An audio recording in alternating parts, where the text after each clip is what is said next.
Maria, ich habe ein Bild mit sehr schlechter Qualität und möchte das in PowerPoint einbinden, schaut aber nicht schön aus. Habe ich eine Möglichkeit, das Bild zu verbessern? Ja, Kai, das hast du. Seit einigen Wochen gibt es in PowerPoint den Befehl Bildqualität erhöhen. Schauen wir uns den mal gemeinsam an. Du siehst hier ein Bild in der schlechten Auflösung und wenn du jetzt mal das rechte Bild anklickst, das Nachherbild, was wir verbessern wollen, und dann mal auf Bildformat gehst, dann siehst du bei Bildqualität, früher war da nur Bilder komprimieren, heute steht da Bilder hochskalieren.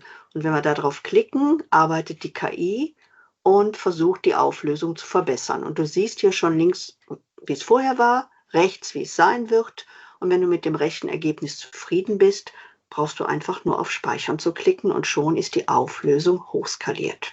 Sieht doch gut aus.